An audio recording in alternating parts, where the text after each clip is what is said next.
मोदी जी से अच्छा कलाकार और झूठ बोलने वाला व्यक्ति इस देश में पैदा नहीं हुआ। अब नीतीश जी जहाँ भी रहेंगे, माफ़ कीजिएगा, वो हिल बी एन एक्स्ट्रा बैगेज। अगर इच्छा है चिराग पासवान जी या किसी की, तो खुल के बोले ना कि भाई हम मुख्यमंत्री बनना चाहते हैं।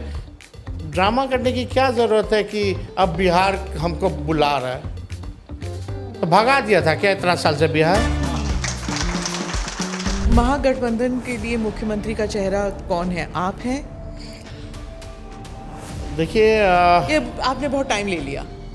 अगर आप कह रहे हैं कि मोदी जी झूठे हैं, तो फिर 3 बारी क्यों वो इलेक्शन जीते हैं? Propaganda all the constitutional institutions are being hijacked, media is being hijacked। क्या कहना है कि नीतीश कुमार टोटली फिट हैं? रेप पीड़िता के घर क्यों नहीं जाते मुख्यमंत्री? कहीं घटना होती है वहां क्यों नहीं जाते मुख्यमंत्री? प्रेस कॉन्फ्रेंस क्यों नहीं करते हैं मुख्यमंत्री? He is tired. फिर सरकार कौन चला रहा है?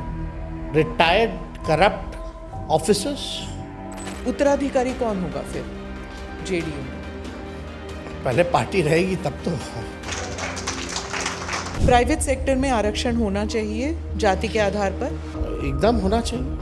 आपने जो अपने बच्चों का नाम रखा, क्या मैसेज क्या देना चाह रहे हैं? इराज क्यों नाम रख रहे हो? इजाज खान नाम रख लेते हैं। उन भक्तों को ये नहीं पता है कि इराज जो है संस्कृत शब्द है। उन लोगों को कोई ज्ञान नहीं है सनातन का। आपके भाई को लेकर बहुत कुछ सोशल मीडिया में आया है, इसका राजनीतिक खामियाजा आपकी पार्टी को भुगतना पड़ेगा? नहीं, देखिए, एक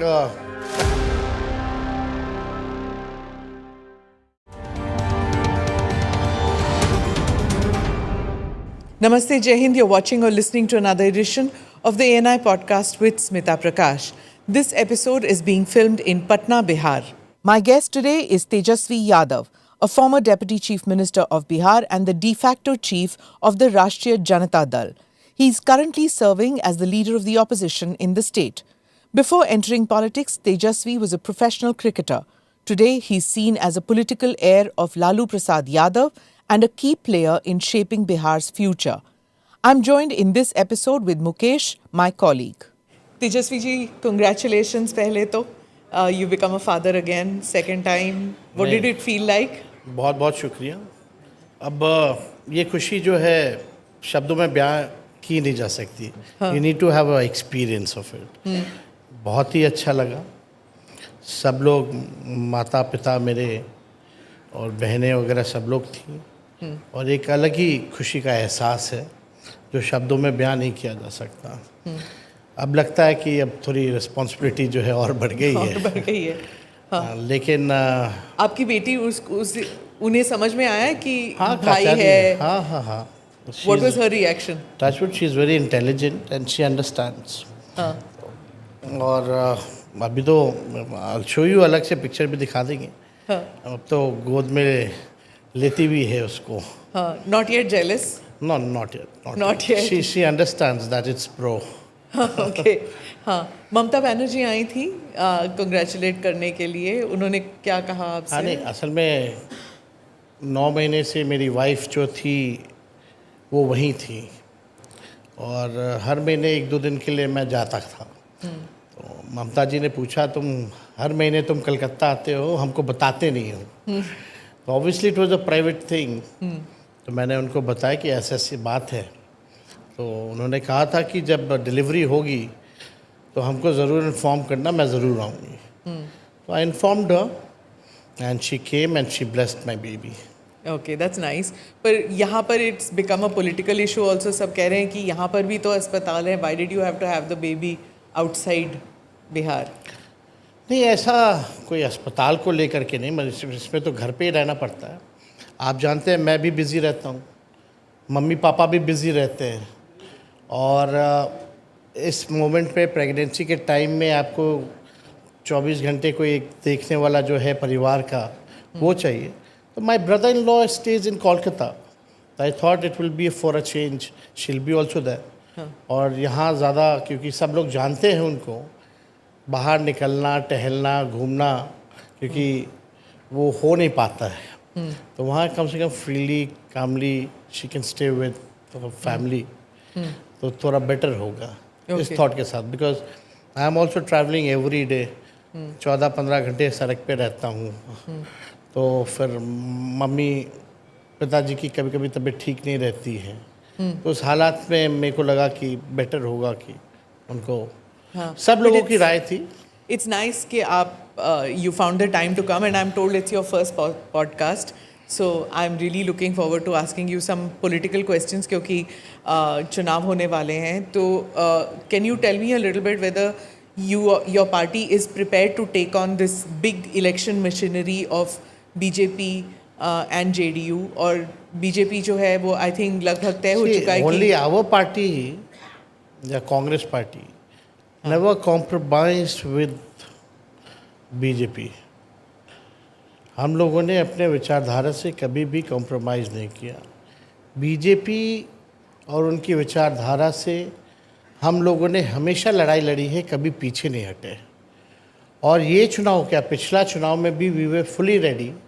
और आप कह सकती हैं कि 2020 का जो चुनाव था केवल 12,000 वोटों का अंतर था, और वो 12,000 वोटे का अंतर भी कैसे हुआ रात के अंधेरे में, वो बिहार की जनता सब लोग जानते हैं। अभी भी चाहे कोई आए, ये चुनाव जो है एक परिवर्तन का चुनाव होने जा रहा है, बदलाव का चुनाव होने जा रहा है। जो व्यक्ति 2005 में पैदा हुआ, आज वो 20 साल का हो गया है, और इस 20 साल के राज में नीतीश कुमार जी मुख्यमंत्री रहे, 11 साल से नरेंद्र मोदी जी प्रधानमंत्री रहे। फिर भी नीति आयोग की रिपोर्ट में गरीबी में बिहार नंबर 1 है, बेरोजगारी में नंबर 1 है, पलायन सबसे अधिक बिहार में होता है, प्रति व्यक्ति आय सबसे कम बिहार में है, प्रति व्यक्ति निवेश सबसे कम बिहार में है, शिक्षा चिकित्सा में हम फिसड्डी हैं, लॉ एंड ऑर्डर अगर एनसीआरबी के आंकड़े देखें तो लगातार 2005 के बाद से अपराध बढ़े हैं। जब 20 साल नीतीश जी को मौका मिल गया और प्रधानमंत्री जी को जब मौका मिला 11 साल, तो उन्होंने बिहार के लिए कुछ नहीं किया। और प्रधानमंत्री जी whenever he comes to Bihar, या प्रधानमंत्री जी तो किसी भी राज्य में चुनाव होता है उसी राज्य को बोलते हैं कि हम नंबर 1 राज्य बनाएंगे। अब पता नहीं दूसरा नंबर पे कौन रहेगा, तीसरे नंबर पे कौन रहेगा। प्रधानमंत्री जी आते हैं, कहते हैं हम चीनी मिल को शुरू करके इसी चीनी मिल का हम चाय पियेंगे। 11 साल हो गए, वी हैव बीन वेटिंग कि वो चीनी मिल कब चालू होगी और उस चीनी का चाय प्रधानमंत्री जी कब पियेंगे। प्रधानमंत्री जी कहते थे स्पेशल पैकेज देंगे, स्पेशल स्टेटस देंगे, कहाँ है? बिहार की जनता जानना चाहती है कि कहाँ है वो। जो बजट अभी निकला था वो तो कंप्लीट बिहार पैकेज था, बिना कहे कि ऑलरेडी स्पेशल कई स्टेटस है। चीज़ें जो पहले से चल रही हैं उन्हीं चीज़ों को, पुराना चीज़ों को ही अनाउंस किया गया। वो स्पेशल पैकेज में आप काउंट नहीं करेंगी। आप बताओ ना, बिहार के ही मंत्री हैं गिरिराज सिंह जी, कैबिनेट मिनिस्टर हैं, कपड़ा मंत्री हैं, टेक्सटाइल की जिम्मेवारी है। 9 टेक्सटाइल पार्क में से एक भी बिहार को क्यों नहीं मिला? या कितने केंद्र में मंत्री हैं बिहार के लिए, केंद्र से बिहार में क्या लेके आए? बल्कि यहाँ तो बरौनी वाला जो था उसको भी जो है कहाँ कर्नाटका भेजने की तैयारी कर दिए थे वो कृषि मंत्री जो हैं शिवराज चौहान जी, जब हम लोगों ने ट्वीट एथेनॉल किया वाला। था। वो कौन सा था वो? रिसर्च सेंटर था मक्के का, हाँ, मक्के का रिसर्च सेंटर जो था, अनुसंधान केंद्र, उसको भी शिफ्ट करा दिया था। तो बाद में हल्ला हुआ, तब रोकने की बारी आई। लेकिन सवाल ये है कि 20 साल में बिहार में क्या बदलाव आया? अभी भी भूखमरी है, गरीबी है, लाचारी है, बेबसी है। आखिर बिहार में हम तो ये सरकार से पूछते हैं, आप 20 साल राज में रहे, केंद्र में 11 साल, एक काम बता दीजिए जिसमें देश में बिहार नंबर 1 है। उनकी तो पूरी फेहरिस्त है। वो कहते हैं कि मतलब बेस्ड ऑन व्हाट? लिस्ट तो कुछ कखा लिख देंगे वो लोग, उससे क्या होता है? ज़मीन पे क्या है? वो कह रहे हैं कि जैसे जितनी पलायन पहले होती थी उतनी नहीं है, जितने स्कूल पहले थे उससे ज़्यादा हैं, जितने जो टीचर्स थे जो पहले थे वो पेपर लीक इतना नहीं होता जितना पहले होता है, जो क्राइम पहले होता बेस्ड ऑन था, व्हाट? जो जंगल आप बिहार के लोग हैं यहाँ, किसी से भी पूछ लीजिए 2005 से पहले या 2005 के बाद पेपर लीक सबसे ज़्यादा कब होता है? पहले कहाँ इतना खबर आता था पेपर लीक का? किस बेस पे बोल रहे हैं? There has to be some data ना, और एविडेंस। बिहार में कोई भी परीक्षा ऐसी हो जिसमें पेपर लीक ना हुआ हो, ये हमको बता दीजिए। वो केवल 17 महीने जब हमारी सरकार थी, और 5 लाख लोगों को नौकरी हम लोगों ने दिया। क्या कह रहे हैं वो कि स्कूलें बना दी, बिल्डिंग बने होंगे, लेकिन उसमें टीचर कहाँ है? टीचर तो हम आए हैं 17 महीने, तो 5 लाख टीचरों को नौकरी पे हम लोगों ने देने का काम किया, तब भरने का काम किया हम लोगों ने।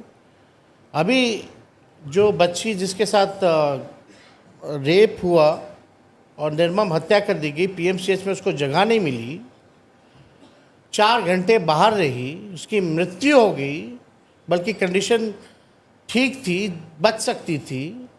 हम उसके परिवार के यहाँ गए, प्रधानमंत्री जी कहते हैं, मुख्यमंत्री कहते हैं सबको घर बना के दे दिया, पक्का मकान। उसका घर तो झोपड़ी में था। हम शहीद के यहाँ गए तो वहाँ शौचालय नहीं था, और ये बोलते कि शौचालय बना दिया। ये केवल ठगने का काम करते हैं। और मोदी जी से अच्छा कलाकार और झूठ बोलने वाला व्यक्ति इस देश में पैदा नहीं हुआ। काला धन लाएंगे, काला धन लाएंगे, 15-15 लाख रुपए खाते में देंगे, हर साल 2 करोड़ नौकरी देंगे। कहाँ है ये पर चीज़ें? अगर आप कह रहे हैं कि मोदी जी झूठे हैं, तो फिर 3 बारी क्यों वो इलेक्शन जीते हैं? Propaganda, propaganda. 11 साल से उनकी ऑल सरकार द है। Constitutional institution are been hijacked, media is been hijacked. खुल के हम लोगों को कहना पड़ेगा। आप रोज तो टीवी पे होते हैं, तेजस्वी सच जी। की बातें आपको नहीं लगता स्मिता जी? जितना रोज तो आप टीवी पे हैं, कहाँ से हाईजैक हुआ है मीडिया? रोज आपका बाइट चलता है, रोज आपका स्पीच बाइट चलता है। आप लोग तो खाली सवाल हमसे करती हैं ना, तब चलता है। सवाल भी नहीं करेंगे। अगर सवाल नहीं करेंगे, हम कहाँ मना कर रहे हैं, लेकिन यही सवाल, यही तो बात आप जो हमको कहने जा रही है, प्रधानमंत्री जी को जरा कहिए कि एक बात तो प्रेस कॉन्फ्रेंस कर दो यार। जब अगर हम सवाल नहीं करेंगे तो फिर बोला जाएगा कि हमारे मुंह पर ताला लगा है। जब हम सवाल करते हैं तो फिर हमारी गलती स्मिता है। जी, पहले की मीडिया सवाल सबसे ज़्यादा सत्ता पक्ष के लोगों से किया करती थी। आज क्या हो गया? सत्ता पक्ष के लोगों से सवाल नहीं, सत्ता पक्ष वालों का जो प्रोपेगेंडा होता है वो चलाया जाता है, और सबसे ज़्यादा सवाल कटघरे में ऑपोजिशन के लोगों को लाया जाता है। That's the difference before 2014 and after 2014। आपके साथ क्या इल ट्रीटमेंट किया है मीडिया ने? आप अपना बताइए, बाकियों का छोड़िए, आप अपना बताइए कि कहाँ से मीडिया, चाहे बिहार की मीडिया हो या नेशनल मीडिया, आपके साथ कहाँ अनफेयर ट्रीटमेंट किया है? हमारी जब सरकार आती है, जब भी 17 महीने 18 महीने, कॉकरोच भी मर जाता है तो इतना बड़ा करके दिखाया जाता है। यहाँ बच्चियों के साथ गैंगरेप हो रहा है सीतामढ़ी में, हम गिना सकते हैं। बिहार में जंगल राज की बात क्यों नहीं आती? अस्पताल में इलाज नहीं हुआ, उस कारण मौत हो गई, वो तो नहीं आती। 5 लाख लोगों को सरकारी नौकरी एक साथ हम लोगों ने दिया। बताओ, देश के किसी राज्य सरकार ने दिया? उस हिसाब से देश भर में मीडिया ने दिखाया। जो हम लोगों ने काम के 700 ऐसे डॉक्टर थे जिनको हम लोगों ने एक साथ कैबिनेट में बर्खास्त किया, जो 10 साल से 5 साल पे ड्यूटी पे नहीं आते थे। कभी इसकी मीडिया ने सराहना की या इस बात को दिखाया? लेकिन हमारे जो चीज़ें हैं, भले ही ठीक है, उत्पादी लोग हर जगह होता है, हर जात में होता है, हर धर्म में होता है, हर पार्टी में होता है। कहीं कौन है क्या है जिसको हम लोग भी नहीं जानते, उसको भी आप लोग दिखाओगे कि लालू जी का करीबी, तेजस्वी यादव का करीबी। तो आपके परिवार वाले थे ना, आपके चाचा मामा सब थे ना? अरे पॉलिटिक्स में, और उन्होंने किया नहीं ना नहीं थोड़ा नहीं, बहुत। हम आप नहीं समझे माफिया बात को, आप मेरी बात को नहीं समझे। कोई भी व्यक्ति, कोई भी घटना होता है, आरजेडी या अपोजिशन से लोगों को जोड़ दिया जाता लिंक है, किया जाता है। अच्छा। लिंक कर दिया जाता है। और अपने राज्य को, जो हम लोगों की सरकार थी, उसको एक रूप दिया जाता है कि महाजंगल राज है। बाहर नहीं निकलते थे लोग, बाहर नहीं निकलते थे लोग, उठा के ले जाते थे। ज़रा उदाहरण दीजिए और कंपेयर कराइए। How will you compare law and order? इस गवर्नमेंट का अच्छा था या उस गवर्नमेंट का अच्छा था? Based on a data.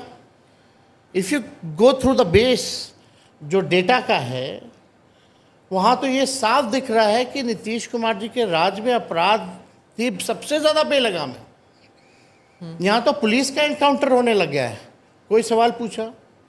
अब हम आपको बताते हैं और 2-4 और उदाहरण दें।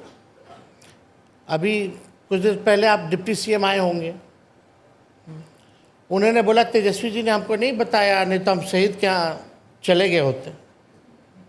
अगर ये तेजस्वी कह देता तो आज नेशनल मीडिया क्या करती, मेरा खाल नोच लेती।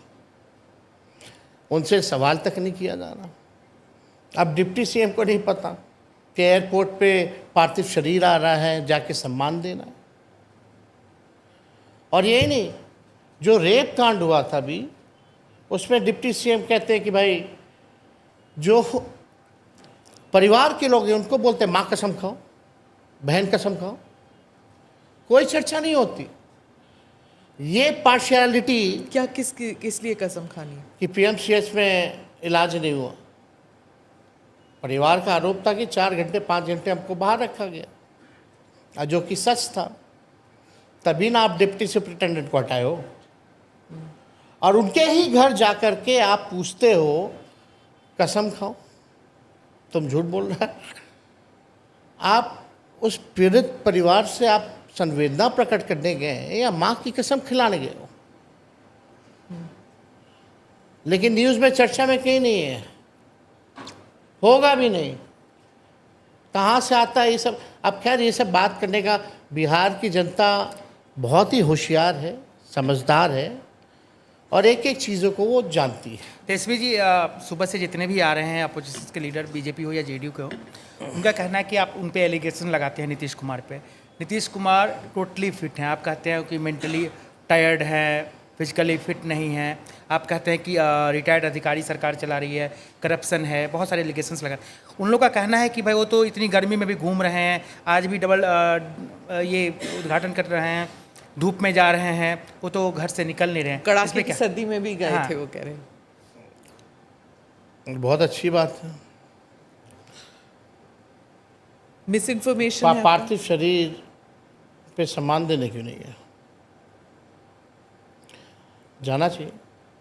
एक बार भी मीडिया से इंटरेक्शन करना क्यों बंद कर दिया? आप लोगों ने कभी ये देखा कि नीतीश जी अब मीडिया के सामने कोई कुछ नहीं बोलते? और कई बार डेप्यूटी चीफ मिनिस्टर अगर मंच पे खड़े हों, अधिकारी अगर खड़े हों, तो उनका हाथ क्यों पकड़ते हैं? आपने वो वीडियो भी देखा होगा। हाँ। जब राष्ट्रगान चल रहा होता है तो अपने अधिकारियों से हाथ फैला फैला करके बातें करना, ये क्या दिखाता है? जब बापू महात्मा गांधी जी के जब सम्मान की बात आई थी, सलामी चल रहा था, तो ताली मार रहे थे और सब लोग हाथ उनको बता रहा था नीचे करो नीचे करो। देखिए, एक उम्र का पड़ाव होता है, और हमको ज़्यादा इस पर उनके बारे में इस पर टिप्पा टिप्पणी करना ठीक नहीं लगता। But he is tired. आप इस बात को समझिए।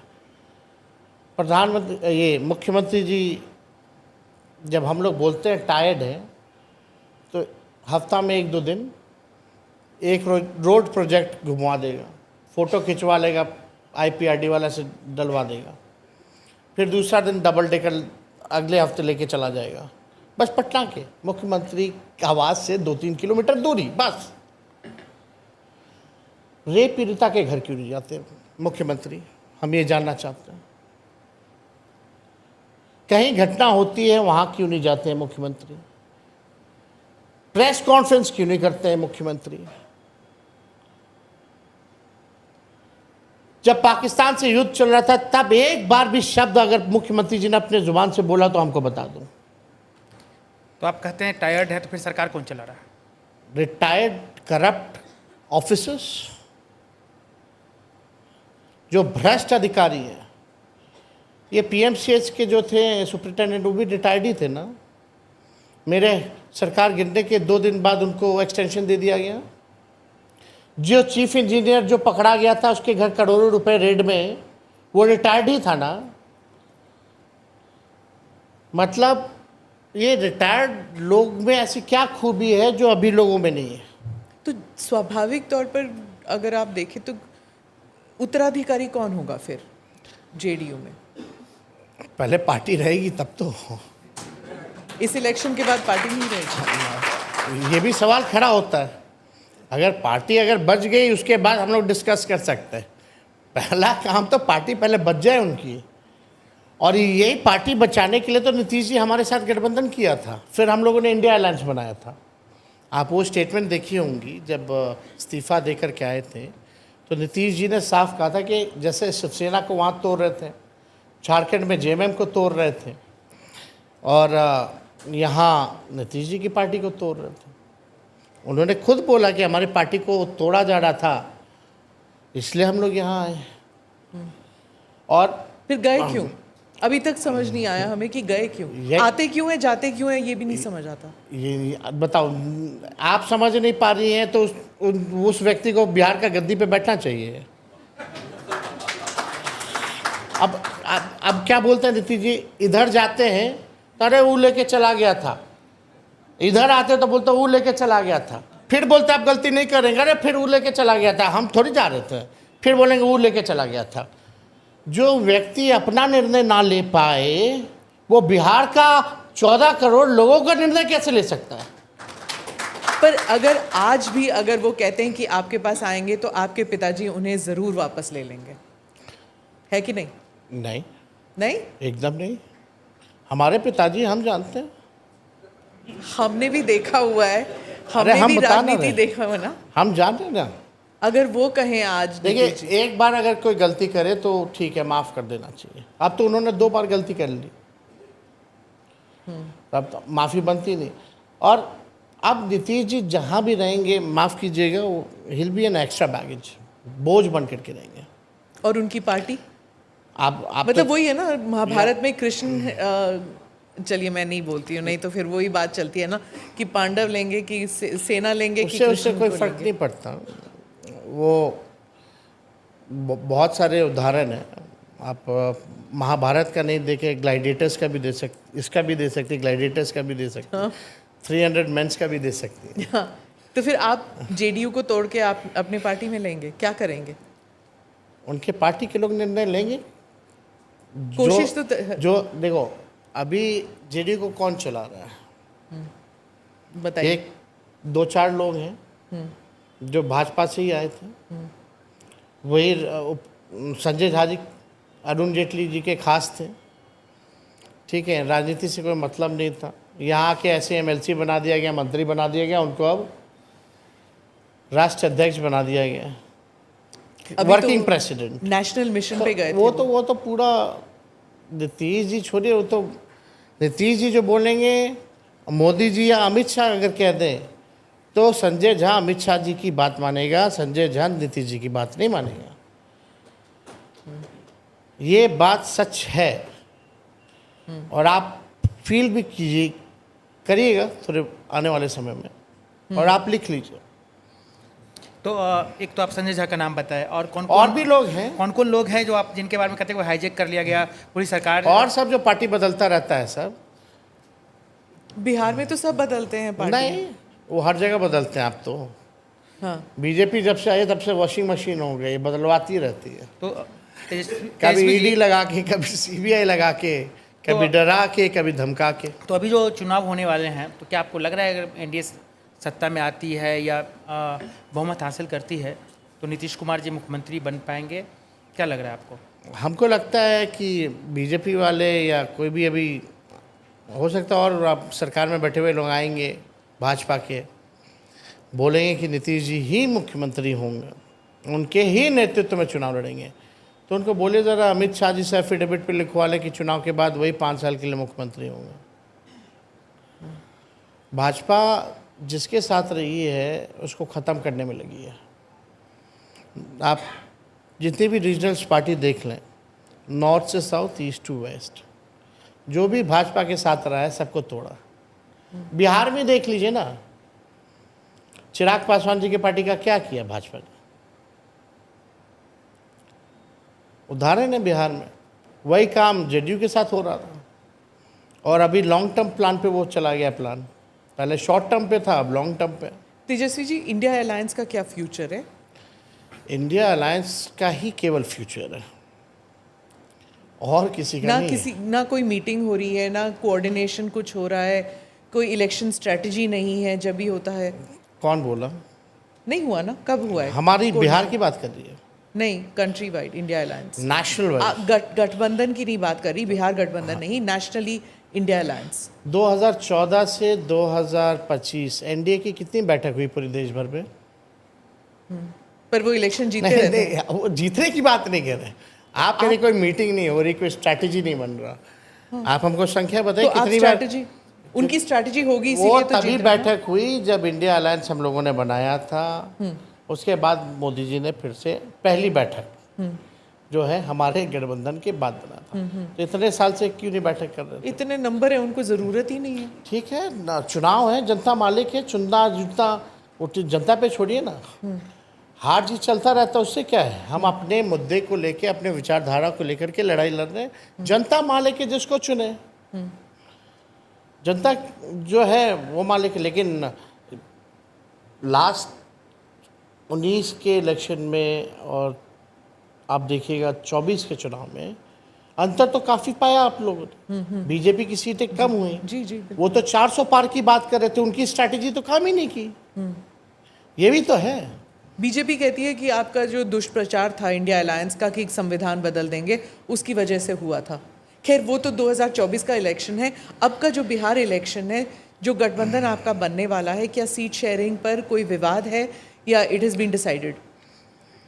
देखिए, ये गठबंधन की अंदर की बात है, और ये हम लोगों को तय करना है। और एक बार चीज़ें तय हो जाती हैं तभी हम लोग मीडिया को बुला के पब्लिक प्लेटफॉर्म में जी, पर हम लोग पहली रखते बार हैं। राहुल गांधी थोड़े सक्रिय हैं इस बार। उन्होंने यात्रा दैट इज गुड। निकाली। He is the opposition leader है ना पूरे देश के, तो जाएंगे क्यों नहीं? प्रधानमंत्री हैं तो प्रधानमंत्री भी जाते हैं। अगर राहुल गांधी जी आ रहे हैं तो अच्छी बात है, लोगों की इश्यूज उठा रहे हैं, जनता की इशू उठा रहे हैं तो अच्छी बात है। लेकिन आप देखिए ना, अभी मांझी जी चिराग पासवान के बारे में क्या कह रहे हैं, उपेंद्र कुशवाहा क्या कह रहे हैं। वो बोलते हम इतना सीट पे लड़ेंगे, वो बोलते इतना सीट पे लड़ेंगे। लेकिन आप लोगों को, आपको नहीं, मीडिया के लोगों को केवल दिखाई देता कि इंडिया में ही तनाव चल रहा है, एनडीए में तनाव नहीं चल रहा। मुकेश जी यहाँ बैठे हैं, इनसे हिस्ट्री निकलवा लीजिए कि कब मांझी जी ने कितने सीटों की डिमांड की, और मांझी जी ने चिराग के बारे में कल क्या कहा, या चिराग जी ने मांझी जी के बारे में क्या कहा, उपेंद्र कुशवाहा ने क्या कहा। इन लोगों में तो हमको नहीं लग रहा कि ऑल इज़ वेल। हमारे यहाँ तो ऐसी कोई बात नहीं है। तेजस्वी जी, कभी आप बहुत नीतीश जी के करीब हुआ करते थे। वो हमेशा बोलते थे कि अब तो यही पार्टी चलाएगा, यही भविष्य है। आजकल चिराग जी बहुत जाते हैं, हर महीने में 2-3 बार वो जाते हैं सीएम हाउस।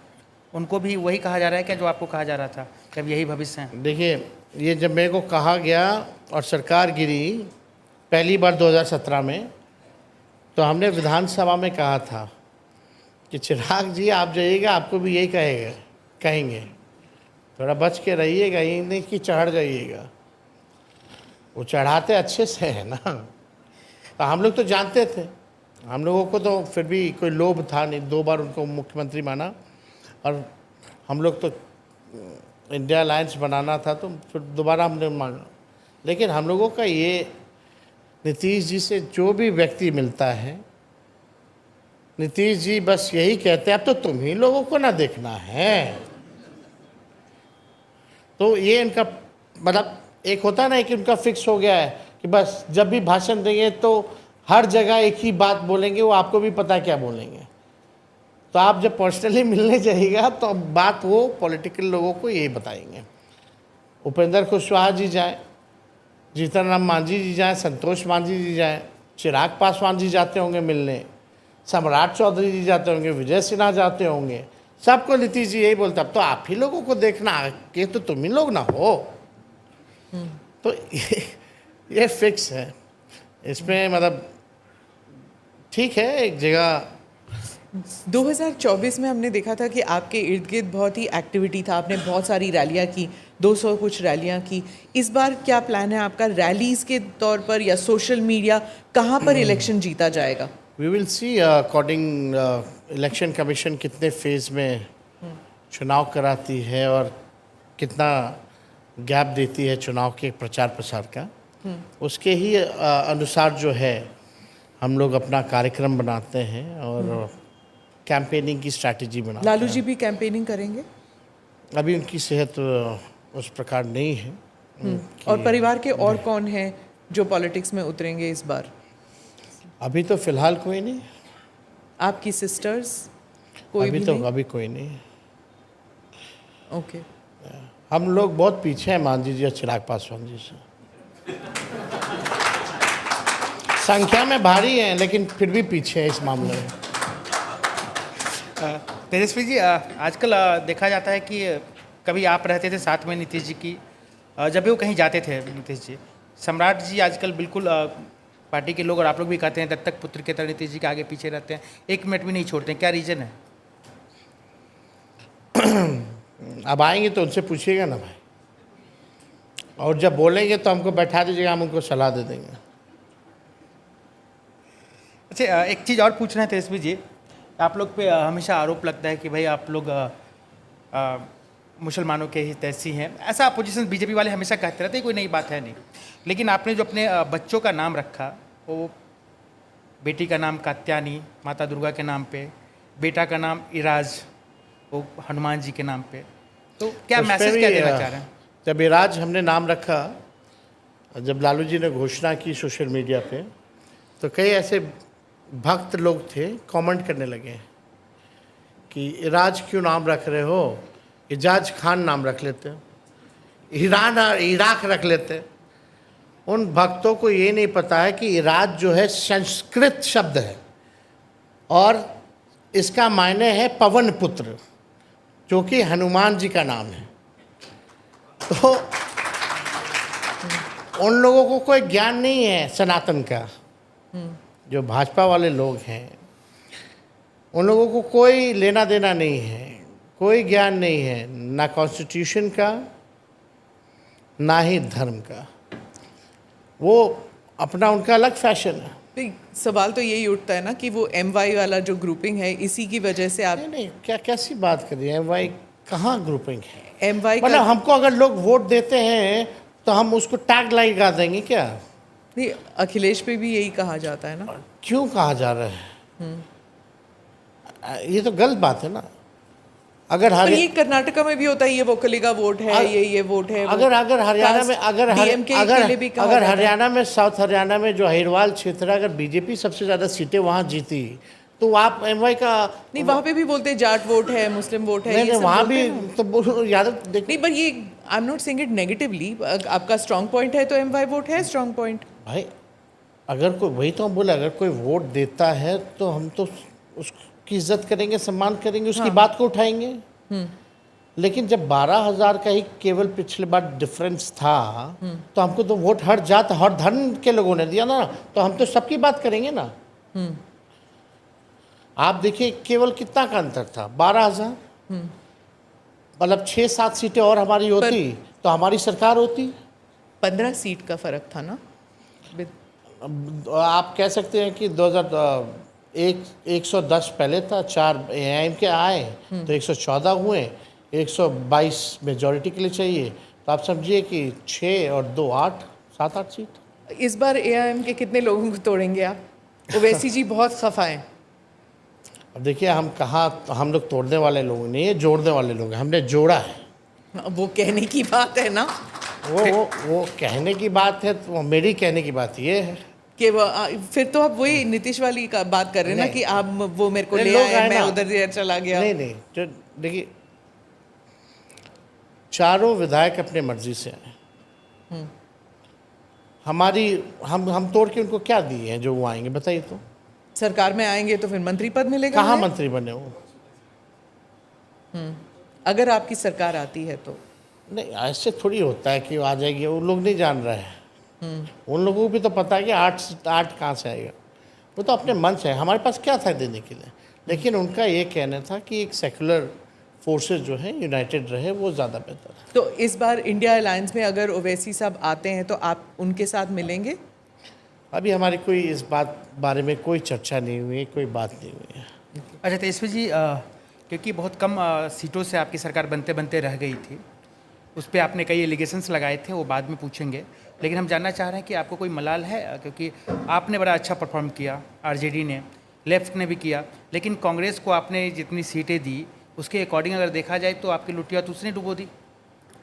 कहने के लिए लोग कहें वो अलग बात है, लेकिन हम सब लोगों ने कमेटी बनाई है, कोऑर्डिनेशन कमेटी बनाई है, सब कमिटीज़ बनाई हैं, और लास्ट एक्सपीरियंस के बाद विनेबिलिटी को देखते हुए आगे उसी हिसाब से will make a strategy and will work together, और मिल करके हम लोग काम और चुनाव दोनों लड़ेंगे, और कमियों को, जो भी कमियां होंगी हमसे या किसी से भी, उस कमियों को भी दूर किया जाएगा। तभी ये कमिटीज़ वगैरह हम लोगों ने बनाई है, क्या एजेंडा रहेगा, क्या लोगों के मुद्दे रहेंगे, इन सब पे काम चल रहा है। चाहे सोशल मीडिया हो, मीडिया हो, हमारा प्रेजेंस कैसा होना चाहिए। तेजस्वी जी, सबके सोशल मीडिया की बात करते हैं तो जब आपके पिताजी जब पॉलिटिक्स में सक्रिय थे तो उस वक्त सोशल मीडिया नहीं था, तो लोगों की प्राइवेट लाइफ्स के बारे में इतना पता नहीं होता था लोगों को। अब बात बदल गई है, आप अगर डिनर भी खाने जाते हैं तो सोशल मीडिया में फ़ोटो आ जाएगा। आपके भाई को लेकर बहुत कुछ सोशल मीडिया में आया है, इसका राजनीतिक खामियाजा आपकी पार्टी को भुगतना पड़ेगा? नहीं, देखिए, एक प्राइवेट चीज़ें अलग है, पर्सनल चीज़ें अलग है। अगर हम यहाँ नरेंद्र मोदी जी के परिवार के बारे में बात करें कि यशोदा बहन उनके साथ क्यों नहीं रहती हैं, तो अच्छा नहीं लगेगा। That is a private thing, और and I don't want to do a politics जिससे देश या बिहार के लोगों का, इससे क्या भला होने वाला है, बताइए। नहीं, पर उनके प्राइवेट लाइफ को भी सोशल मीडिया में उछाला गया था। अभी देखिए, ये उनकी प्राइवेट लाइफ है, उनकी बातें आई हैं। जहाँ तक मेरे बच्चे की नाम की बात आई थी, हमने अपने पक्ष को रखा है। जो भी होगा वो अपने पक्ष को रखेंगे, और बाकायदा लालू जी ने जो निर्णय लिया है उस पर हम लोग सब लोग मानने वाले लोग हैं। मैं एक दो सवाल स्टूडेंट से पूछूंगी। कुछ, हाँ, there is a girl right at the back, mic दे दीजिए उन्हें। गुड इवनिंग एवरीवन, मेरा नाम अंजलि कुमारी है। मेरा सवाल आपसे ये है कि आपको क्या लगता है बिहार के पॉलिटिक्स में सही मायने में नए चेहरों को मौका मिल रहा है, और आपकी पार्टी में नए चेहरों के लिए क्या स्कोप है, और आपके लिए क्या अहमियत है नए चेहरों की? मतलब ये युवा की बात कर रही है? नहीं, अगर पॉलिटिकल फैमिली का कोई ना हो, जैसे आपने बाकियों के बारे में कहा, ये सामने कारी शोएब है, सामने राजेश जी हैं, और हमारे इस बार, पिछली बार सबसे ज़्यादा नौजवानों को हमने टिकट दिया था जो हमारे परिवार के भी नहीं थे, और सब चुनाव जीत के हैं। सबसे युवा विधायक अगर कोई है तो हमारे दल के हैं। और देखिए, बिहार जो है देश का नहीं बल्कि दुनिया का सबसे युवा प्रदेश है। हमारा देश दुनिया में सबसे युवा देश है, और इस युवा देश में सबसे युवा अगर कोई प्रदेश है तो वो बिहार है। ऑलमोस्ट नियर अबाउट 60% युवा है, और हम दिल से चाहते हैं कि युवा जो है आगे बढ़े, राजनीति में आए, डिसीजन मेकिंग में आए, पॉलिसी मेकिंग में आए, ये हम दिल से चाहते हैं। और एक गैप भी हो गया ना, जनरेशन गैप भी हो गया। तो अगर नए पीढ़ी के लोग आएंगे और जिनकी सबसे ज़्यादा आबादी 60% है, तो उनकी समस्याओं को और बेहतर ढंग से वो जान पाएंगे और निदान कर पाएंगे। अब आगे का जो ज़माना है वो पूरा टेक्नोलॉजी और एआई का ज़माना आने वाला है, वो आप भी जान रही हैं। अब नीतीश जी को ये बातें नहीं समझ में आती। नीतीश जी को मोबाइल भी समझ में नहीं आता। अगर मोबाइल फ़ोन अगर आप रख लें मीटिंग में, तो उनके दिमाग में केवल एक ही बात आता कि मोबाइल जो है, इसके वजह से दुनिया 10 साल में ख़त्म हो जाएगी। ये उनकी सोच है। वो भले कुछ क्या कह के बोलते हैं, वो अलग कारण है, लेकिन ज़माना जो आने वाला है, that is totally dependent on technology, AI, जो हमारा फ्यूचर होने वाला है। तो उसको समझने वाला जो नई पीढ़ी है, अगर वो लोग अगर पॉलिसी मेकिंग में, डिसीजन मेकिंग में आए, तो हमको लगता है कि इससे बेहतर क्या होगा। पढ़ी लिखी जो पॉपुलेशन है और जो सर्विस क्लास के लोग हैं, वो अपने बच्चों को पॉलिटिक्स में नहीं भेजना चाहते कि ये दलदल है, करप्शन है, पावर प्ले है, आप कहीं नहीं जाएंगे। So you know, people don't want to send their children into politics. No, I don't think so. No? Not in my state it is like that. अच्छा, मेरे एक को और नहीं बात आपसे मैं पूछना चाहूँगी। प्रशांत किशोर ने कुछ पर्सनल अटैक्स आप पर किए थे कि आप you are not passed 10th standard, ऐसे करके जब वो कहते हैं तो does it hurt you? No, it doesn't hurt me. Degree लेकर के ही आप जो है सब क्वालिटी आ जाए, ऐसा नहीं है। प्रैक्टिकल लाइफ में भी आपने बहुत चीज़ें देखी हैं, उसका भी एक्सपीरियंस, तजुर्बा जो है वो काम आता है। And I was a sports person. हम तो क्रिकेटर थे, तो इसकी बात वो नहीं करेंगे। लेकिन डिग्री की अगर बात आती, तो प्रधानमंत्री 11 साल से प्रधानमंत्री हैं, उनका क्या डिग्री है आज तक देश के लोगों को मालूम ही नहीं है। पर उन्होंने कभी आपके बारे में ऐसे नहीं कहा। लेकिन हमारे ऊपर आ रहा है तो हम तो उदाहरण देंगे ना, जो सर्वोच्च पद पे बैठा हो। ठीक है। आप मानते हैं तेजस्वी जी कि जाति जो है बिहार में एक बड़ा फैक्टर है?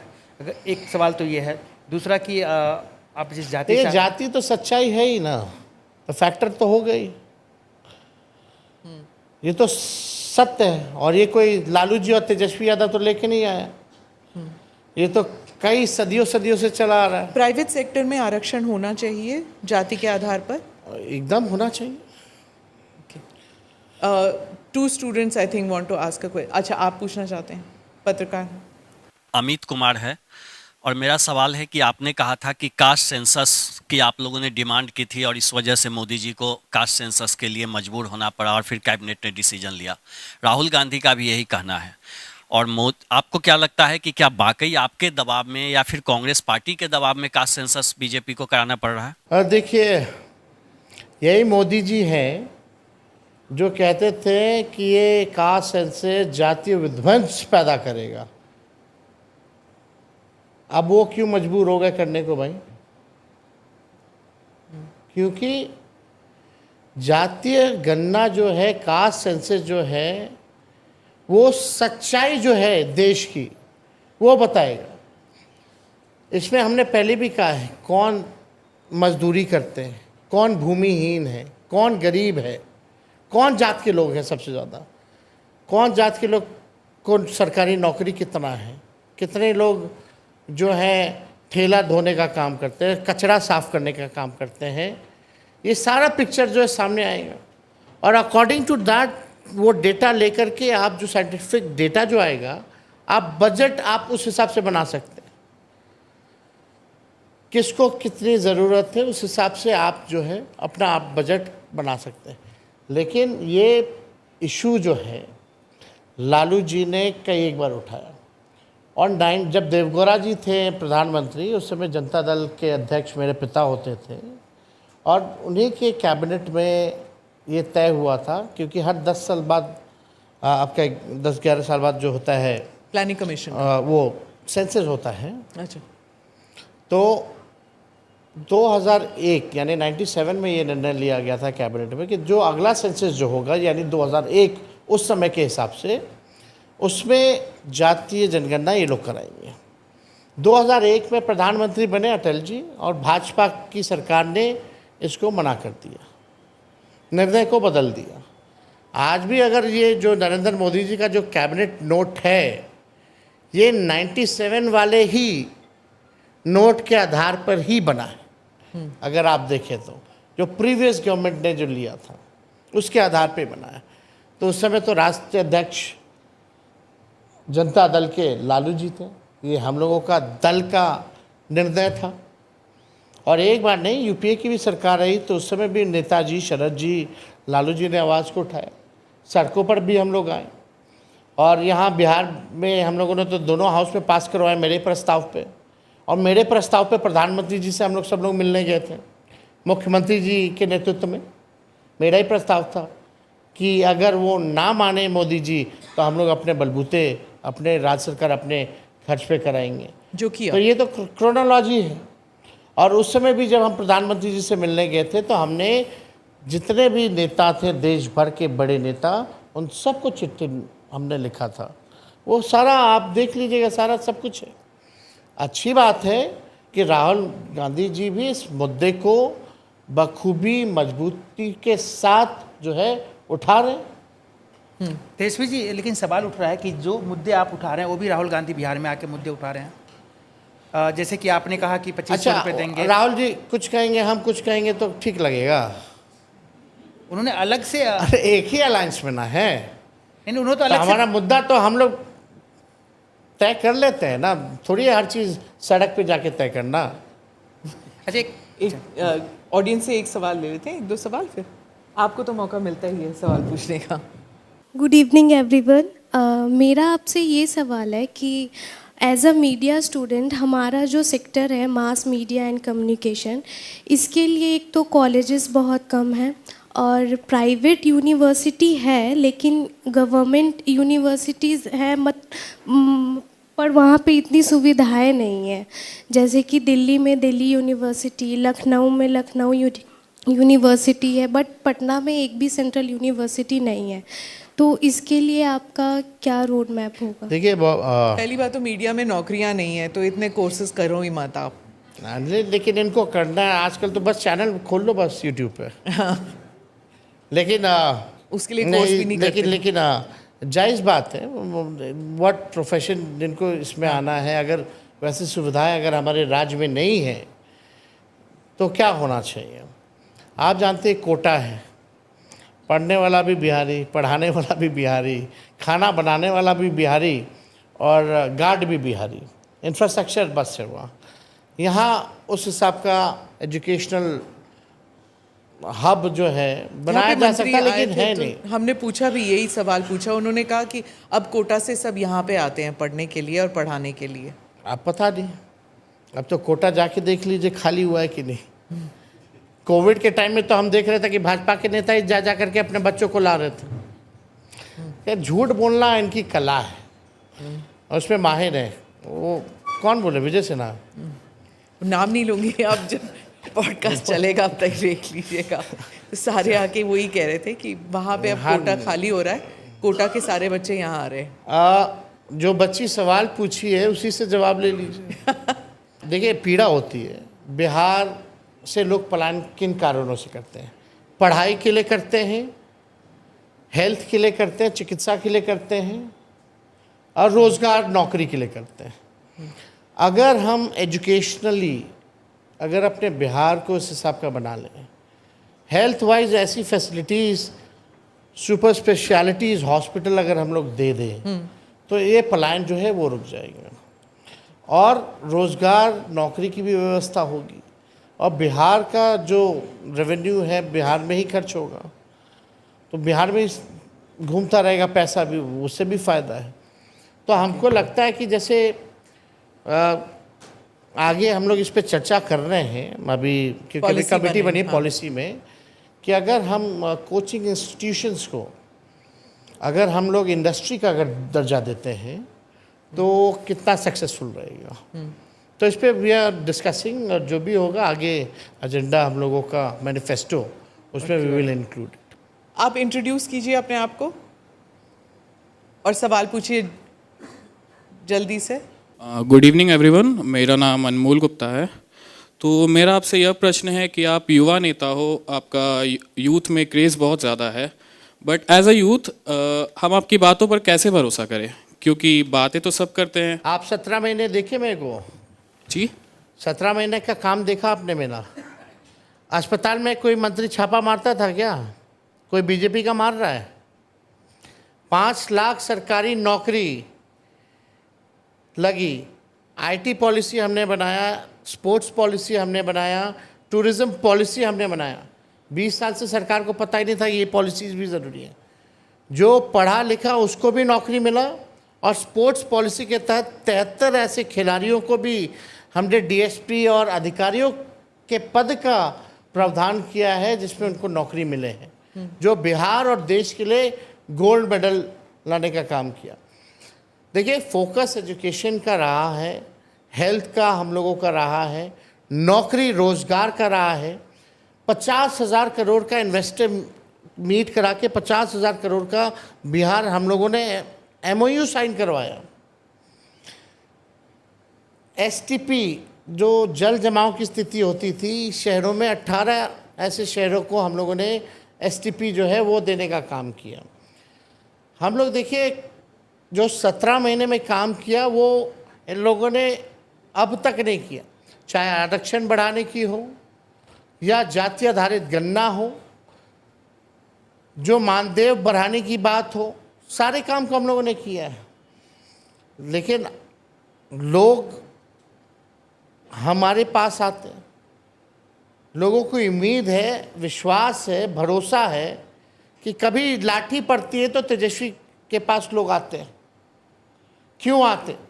क्योंकि उन नौजवानों का भरोसा है हमारे ऊपर, और हम लोग चाहते हैं कि नौजवानों की बात को जो है रखा जाए। नौजवानों का क्या इशू है? पढ़ाई, दवाई, कमाई, सिंचाई, सुनवाई और कार्रवाई वाली सरकार का ये इशू है, और इसी बेस पे जो है हम लोग काम कर रहे हैं। छात्रों के लाइफ को बेहतर हम लोग बनाए। 17 महीने में पेपर लीक नहीं हुआ, लेकिन मेरे हटने के बाद और उससे पहले पेपर लीक हमेशा होता था। तो ये तो सच्चाई है ना। तो आप अगर देखें तो थोड़ा अध्ययन करना पड़ेगा आपको। लेकिन और जो लोग हैं वो लोग क्या किए हैं इसका भी अध्ययन कर लीजिए। आप ज़रा सवाल पूछिए सम्राट चौधरी जी से, बीजेपी के, नीतीश जी का छोड़ो, बीजेपी के 2 डिप्टी चीफ मिनिस्टर हैं। एक काम बता दीजिए सम्राट चौधरी जी ने जो बिहार के लिए किया हो अब तक, जो दिखता हो, और विजय सिन्हा जी ने जो काम किया हो वो बता दो। काम नहीं, इन लोगों ने केवल कारनामे किए। दोनों में कंपटीशन होता है, कौन कितना गाली देगा लालू जी को और तेजस्वी को। एक कम दिया तो उसके बाद दूसरा जो है और गाली देता है बुला करके। और इनके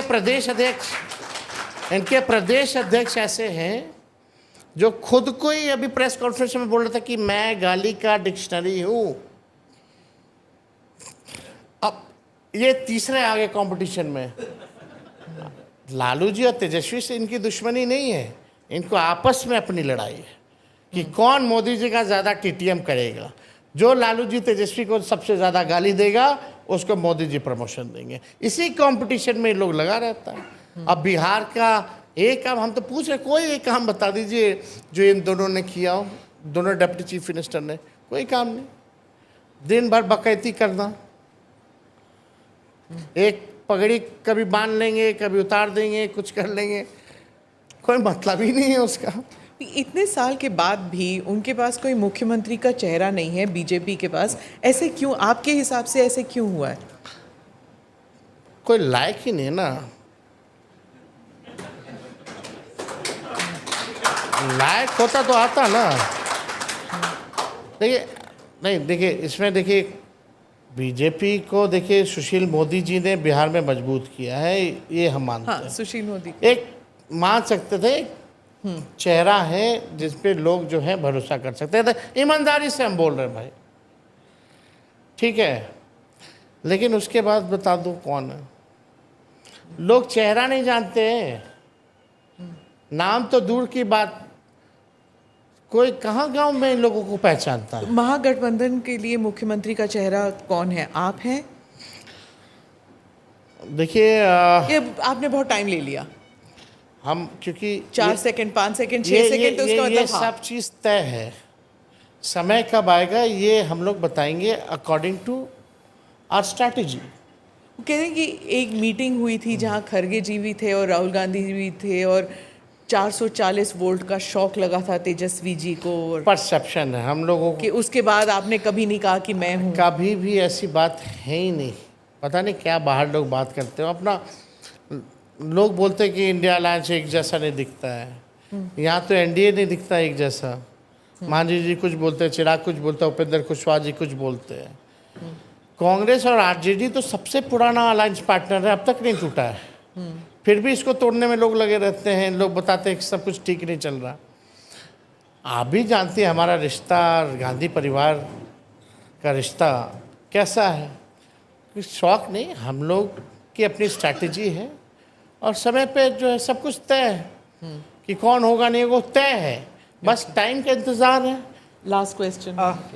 अचानक से देखा जा रहा है कि चिराग पासवान के पार्टी के लोग उनको अपने आप को कहते हैं कि मुख्यमंत्री उम्मीदवार हैं, इनसे अच्छा कोई नहीं हो सकता है।